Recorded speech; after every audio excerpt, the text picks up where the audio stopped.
Nestled into the corner of my bedroom lives my desk. It's filled with junk, clutter, and Claritin. So much Claritin. Here I spend my days, typing or painting away, or engaging in my hobby of gaming. Slay. While mostly functional, I break my back while I'm painting, and I don't feel like it totally matches the aesthetic that I go for throughout the rest of my home. We are balling on a budget here, and we're also renting, so everything has to be renter friendly, but I think I can still make it a little bit nicer and a space that I'm more excited to come to every day.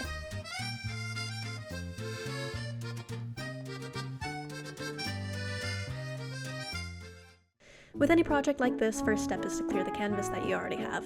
I gave it a declutter and a good wipe down. While I was doing this, I was also trying to nab some Linkin Park tickets for London. I wasn't successful. But I was successful at DIYing some cable management. Not quite as good as a proper cable hub, but I wanted to spend as little money on this as possible, as I said, so the hair ties worked just fine for getting them a little bit more under control. To help my back, I needed to start with building an easel. This was easily the most expensive part of the project. The easel was 100 pounds, self-assembled, took me about an hour and a half, and so far it's treated me quite well. I like it a lot. I think it ties the larger area of the desk space together, and it's been good for my back. My desk chair. It is a hand-me-down gaming chair. The fake leather peels off and sticks to my legs and gets all over the floor.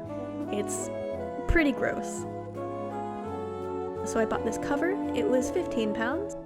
Much softer, much nicer to sit in, and also just looks a lot nicer at my desk setup rather than gaming racer chair. From here, I knew I wanted to put some stuff up on the wall and add a bit more personal charm.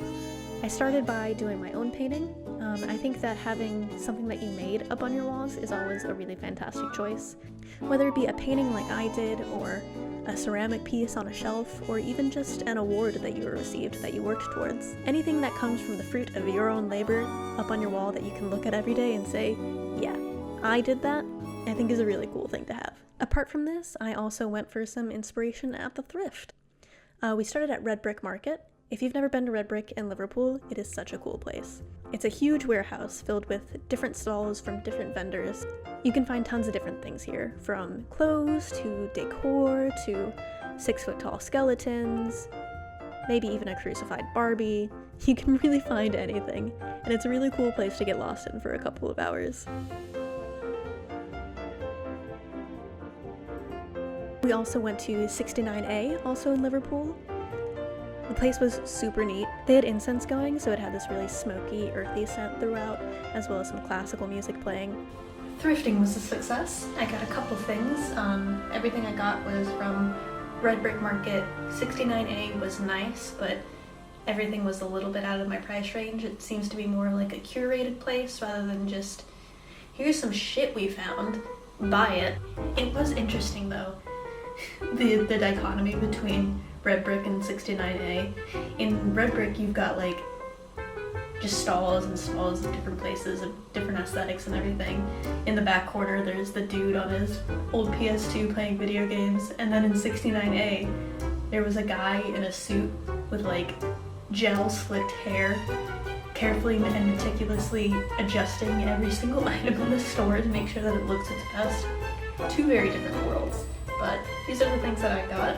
First up, I got a vinyl copy of The Jungle Book. This doesn't have anything to do with the desk makeover. I just saw it and it was 2 pounds and I thought it was super cool. So I bought it and I already gave it a spin and it sounds great, so Jungle Book. And I got this little picture frame. I like that it comes with the background rather than a generic stock image of some of the family that I don't know. So I think I'm gonna actually put some Polaroids in on top of this, and it will serve as a nice little background. It's got a little teeny tiny crack in it, which is fine.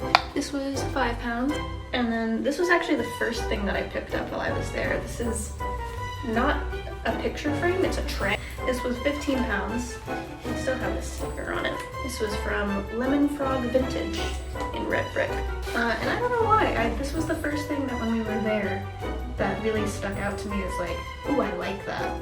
I don't know what it is about it. It's not really anything like special, I guess. It's just, I thought it was pretty. And I liked the kind of like tile look that it has.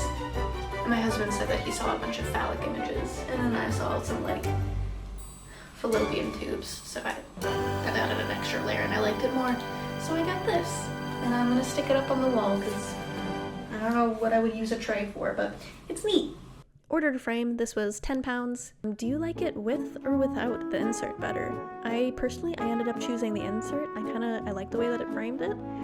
Should I paint the insert? Should I take the insert out? Let me know. What do you think about it? I like it, but maybe I'm wrong. The final thing that I did was I put together this pegboard. At first I wanted to paint it this kind of green, jungly gradient thing, but I absolutely hated it. It just looked really bad and childish.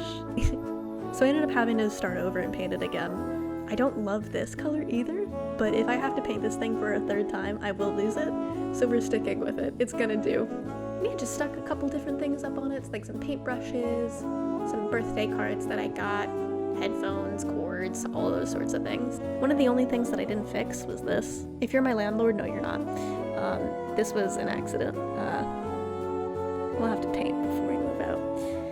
I was gonna cover it with the pegboard, but the pegboard didn't look good there. It is what it is. And that was my little overhaul of my desk. Nothing too crazy, just making the space a little bit more functional and a little bit nicer to be in. When you're renting, it's really hard to make a place feel personal, especially when you know that you're not going to be there super long term. We only plan on being here 1 to 2 years, so why would we spend the time and money to make it feel homier when we could just put that money into our future home? But it's worth it to decorate your space a little bit, and I'm really glad that I did. It makes not only the bedroom feel nicer, but helps with the separation between bed and desk. God, I so look forward to when I don't have my desk in my bedroom again. If you've ever had your workspace be in your bedroom, you know that it's just god-awful for your productivity, your sleep health, and just your mental well-being. My bed's right there. Why wouldn't I crawl in and go to sleep? It's bedtime all the time. I hope you enjoyed the little makeover. I certainly enjoyed doing it, and I enjoy being in my space a whole lot more. So I hope you liked it. Let me know what you think. Let me know any opinions. What should I change? Should I change out the vignette? Should I repaint the pegboard? Let me know. Thanks, friends. I'll talk to you later.